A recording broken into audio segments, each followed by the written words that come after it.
Recently I saw on Twitter an advert from an orthotic company showing dropping eggs onto the footbeds of their orthoses. And one landed and splashed and one bounced, so the one which bounced was on their orthosis. Now, a good friend of mine, Ian, Sports Pod, check him out on Twitter, I'll put his link around here, kind of called that out and challenged it. And I actually managed to get hold of, not quite sure how I got hold of it, a pair of said devices, Enertors, which have got this D3O material, which is meant to be able to bounce eggs on. And I've also got kind of just a standard one as well. I think this is a Cookson and Gerard one, but I'm not certain. And what I'm going to do is do a little standardised procedure or a little standardised piece of research to see whether the egg does bounce. And there's certain things I'm going to use, and I'll show you those now. So the first thing, obviously, is the orthoses. So, Enertors and the Cookson Gerard one. We have also got over here a tape measure, and I'm actually going to standardise it at about, we can just see it in there, 60 centimetres is the height to drop it from. We have eggs. Shout out to the Happy Egg Company, bought from Asda yesterday. I'm going to use 2 of those, and I'll just show you those ones. Pretty standard, marked up with a lion, all that kind of stuff. Haven't been tampered with in any way. We've got 2 of those, and then probably the most important thing, small boy on lockdown and homeschooling. This is my research assistant. Hi. Say hello. Hi. Hi. What I'm going to do is I'm actually going to film these in slow motion so we can really slow it down. I'm well aware of the fact that I could end up mullering at least 2 eggs here, and because my wife's baking in the kitchen, there might not be any more available. So this could be a bit of research which only lasts 2 eggs, so it could get quite messy.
So this is the egg which bounced off the non-Enertor and landed on the ground. So you can see it's a proper egg. And this is the one which did bounce off the Enertor device. Again, bounced and landed on the floor. So what does that actually mean? I don't know yet, but I'm actually going to go back and show you now the YouTube video where Enertor do the egg test. And there's a couple of things which kind of jumped out at me about that test, and there'll be a couple of differences in that test, the way they've done it on the video to the way that I've done it here, and I just want to highlight those a little bit. So I've just come back to the computer now and loaded up the YouTube video, and I'm just going to put them on here and just give you a little commentary on them. The first one is the guy in the white lab coat. We're actually dropping the eggs from a height, and you can see the whole thing. The second one is actually a close-up shot of the same thing. And then the third one, what I've done is I've actually zoomed in on the first part of that video and slowed it down for you as well so you can see it. So let's take a look. Okay, so this is the first test, and you can see the guy dropping the eggs. Boom, catches it. Look at that smug look on his face. He looks happy, doesn't he? There we go, just to prove that it is actually a proper egg. And this one is close-up of the D3O and close-up of the non-D3O.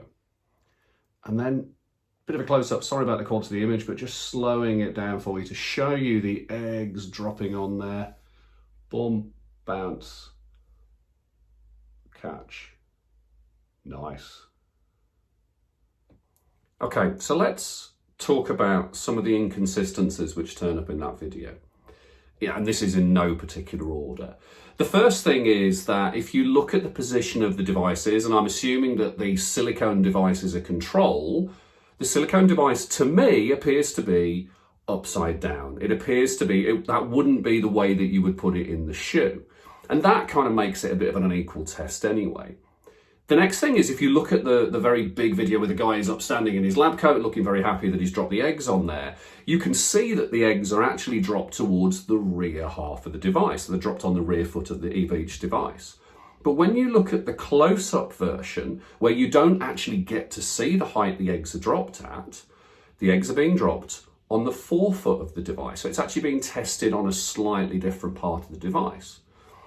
But that kind of withstanding, there is something which looks really strange on that first part of the video. And if you watch in slow motion, you can see that just after the egg lands on that rear half of the Enertor device, there is a little bit of what I can only say is a bit of black material which appears to flick out and back in.